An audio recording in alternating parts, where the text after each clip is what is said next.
Assalamualaikum warahmatullahi wabarakatuh. Halo semuanya, kembali lagi bersama saya Indriani Rahayu.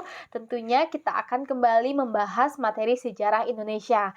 Nah, pada kesempatan kali ini materi yang akan kita bahas itu ada di kelas 10. Ya, materi sejarah Indonesia kelas 10 semester pertama.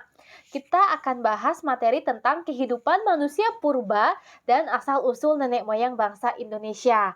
Sebelum kita mulai materinya, sebelum kita lanjutkan videonya, jangan lupa subscribe, like, dan komen ya. Terima kasih.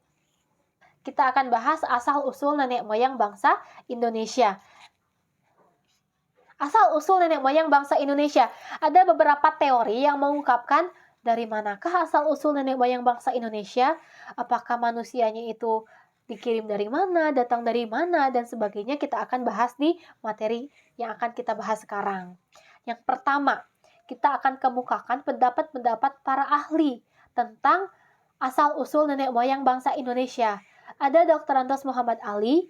Menurut Muhammad Ali, dia mengemukakan bahwa bangsa Indonesia berasal dari daerah Yunan, Cina. Jadi Muhammad Ali mengungkapkan bahwa bangsa Indonesia itu berasal dari daerah Yunan.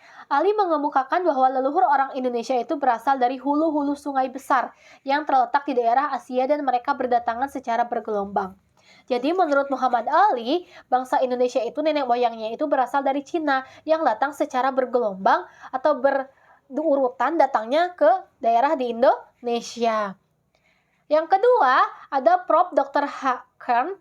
Dia mengemukakan bahwa bangsa Indonesia itu berasal dari Asia. Ini beda pendapatnya. Kalau menurut Hakern itu, bangsa Indonesia itu asal-usul nenek moyangnya itu berasal dari Asia. Dia berpendapat bahwa bahasa-bahasa yang digunakan di Kepulauan Indonesia itu Polinesia, Melanesia, Mikronesia memiliki akar bahasa yang sama, yakni bahasa Austronesia. Jadi, menurut beliau, bangsa Indonesia itu asal-usulnya dari Asia. Karena apa? Karena dia berpendapat dari bahasa yang digunakan di kita. Menurut dia, bahasa yang di kita itu memiliki persamaan dengan bahasa-bahasa daerah lain yang rumpunnya itu atau akarnya itu sama dari bahasa Austronesia. Makanya dia mengungkapkan bahwa orang-orang di kita itu berasalnya dari Asia. Yang ketiga, ada pendapat dari Prof. Muhammad Yamin. Beliau mengungkapkan bahwa orang Indonesia itu berasal dari Indonesia sendiri. Dia menyangkal bahwa orang Indonesia itu berasal dari luar. Karena menurut pandangan Muhammad Yamin, orang Indonesia itu berasal dari kita. Karena kita sudah memiliki budaya yang sangat maju dan banyak sekali manusia-manusia purba yang ditemukan di Indonesia. Makanya, jadi ada 3 pendapat ya yang saya ungkapkan. Yang pertama, ada yang pendapat dari Cina atau dari Yunan, ada yang dari Asia, ada yang dari Indonesia sendiri. Bahkan ada juga yang mengungkapkan bahwa bangsa Indonesia itu berasal dari Afrika. Jadi banyak sekali pendapat-pendapat para ahli berdasarkan argumen mereka yang ditemukan dari penemuan-penemuan yang ada. Oke, nenek moyang bangsa Indonesia itu memiliki kebudayaan kelautan, yaitu penemu model asli perahu bercadik yang merupakan ciri khas kapal bangsa Indonesia.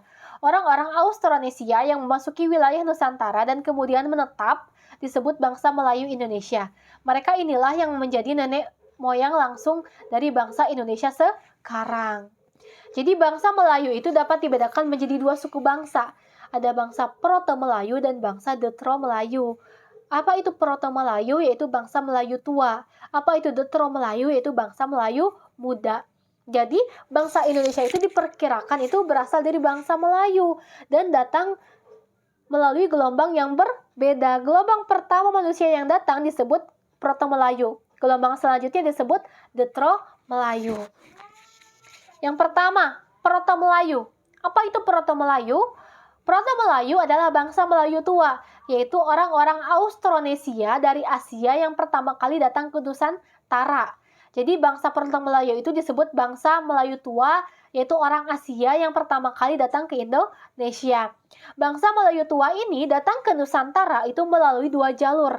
Yang pertama jalur barat melalui Malaysia dan dia masuk ke daerah Sumatera.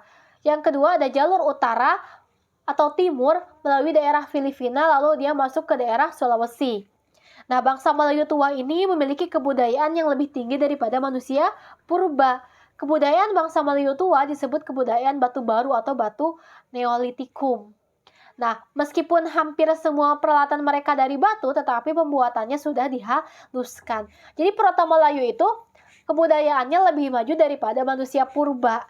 Dan dia sudah memiliki kebudayaan dari batu yang halus. Nah, hasil budaya pada zaman ini atau zaman Neolitikum yang terkenal itu adalah kapak persegi. Jadi bangsa Proto Melayu diperkirakan dia itu memiliki kebudayaan kapak persegi yang banyak ditemukan di wilayah Indonesia bagian barat, yaitu Sumatera, Jawa, Kalimantan, dan Bali. Dan menurut penelitian, di daerah Kalumpang atau Sulawesi Utara telah terjadi perpaduan antara tradisi kapak persegi, kapak lonjong yang dibawa oleh orang-orang Austronesia yang datang dari arah utara melalui Filipina dan Sulawesi. Bangsa Proto Melayu itu zaman dulu kan datang sebagai gelombang pertama yang datang ke kita. Nah, ternyata sekarang suku bangsa Indonesia yang termasuk anak keturunan dari bangsa Proto Melayu adalah suku Dayak dan suku Toraja, dan ada juga suku-suku lain, contohnya kayak suku Batak dan suku Siak. Jadi bangsa Proto Melayu itu memiliki anak keturunan yang sekarang menjadi suku apa? Suku Dayak, suku Toraja, suku Batak, dan suku-suku yang lain. Itu merupakan bangsa pertama orang-orang Asia yang datang dari gelombang pertama ke Indonesia, ke Nusantara. Yang kedua, ada bangsa Detro Melayu atau Melayu Muda. Ini adalah orang gelombang kedua nenek moyang bangsa Indonesia yang datang ke Nusantara. Bangsa Melayu Muda atau Detro Melayu berhasil mendesak dan berasimilasi dengan pendahulunya, yaitu Proto Melayu.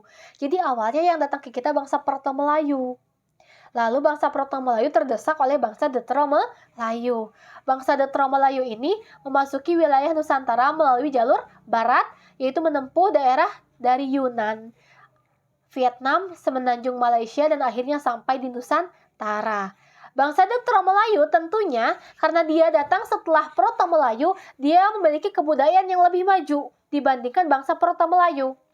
Karena mereka telah bisa membuat barang-barang dari perunggu dan besi.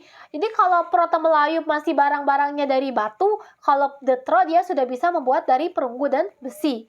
Hasil-hasil kebudayaannya contohnya apa? Ada kapak corong, kapak sepatu, dan nekara. Itu semuanya terbuat dari perunggu. Nah, selain kebudayaan logam, bangsa Detro Melayu juga mengembangkan kebudayaan megalitikum. Mega artinya besar. Jadi kebudayaan batu besar. Misalnya apa? Contohnya ada menhir. Menhir itu nanti Ibu jelaskan lagi di bab selanjutnya ya. Menhir itu ada tugu tiang batu. Ada dolmen. Dolmen itu meja batu untuk apa? Untuk menyimpan sesaji. Kalau menhir itu untuk pemujaan. Ada juga sarkofagus atau keranda mayat, ada kubur batu, dan ada punden berundak. Suku-suku di Indonesia yang termasuk keturunan bangsa Melayu Muda adalah suku Jawa, suku Melayu, suku Bugis, suku Bali, suku Madura, suku Sunda. Itu adalah keturunan-keturunan dari bangsa Detro Melayu. Ya, jadi sekarang bisa kita ungkapkan bangsa Indonesia itu nenek moyangnya asal-usulnya dari mana. Jadi ada yang mengungkapkan beberapa pendapat, ada yang bilang dari Cina, Yunan, ada dari Asia, ada dari Indonesia, ada dari Afrika. Tapi Proto dan Detro Melayu ini kehidupannya, hasil-hasil kebudayaannya itu lebih maju dibandingkan kehidupan manusia purba yang sudah kita bahas tadi di awal. Ya, kalau manusia-manusia purba ini yang kita sebutkan, mereka itu hidupnya di zaman Paleolitikum dan Mesolitikum. Nanti akan kita bahas juga di bab selanjutnya. Ada 4 zaman prasejarah. Ada zaman Paleolitikum, ada Mesolitikum. Di sini di dua zaman ini tuh hidup manusia purba yang mengembangkan kebudayaannya. Yang ketiga ada zaman Neolitikum, dan yang keempat ada Megalitikum. Nah, yang Neo dan Megalitikum itu hidup bangsa Proto dan Detro Melayu. Jadi seperti itulah asal-usul dan manusia purba di Indonesia. Manusia purba yang ditemukan di kita itu banyak, makanya kita jangan sampai meragukan asal-usul bangsa kita sendiri, karena ternyata di kita sendiri pun banyak ditemukan manusia purba. Berarti manusia di Indonesia itu udah hidup dari zaman-zaman beratus-ratus tahun yang lalu. Dengan buktinya apa? Ditemukan manusia purba. Jadi fosil manusia purba adalah bukti konkret fakta bahwa di Indonesia itu telah hidup manusia dari sejak zaman yang lama. Ya, dan ternyata selain itu juga datanglah orang-orang dari luar ke Indonesia, dari Asia, dari berbagai daerah, dan mereka datang secara bergelombang. Makanya ada yang dinamakan orang Proto Melayu dan ada yang dinamakan bangsa Detro Melayu. Itulah materi yang kita bahas tentang asal-usul nenek moyang bangsa Indonesia dan tentang manusia purba. Semoga materinya bisa kalian pahami. Terima kasih atas perhatiannya. Assalamualaikum warahmatullahi wabarakatuh. Jangan lupa subscribe, like, and comment ya.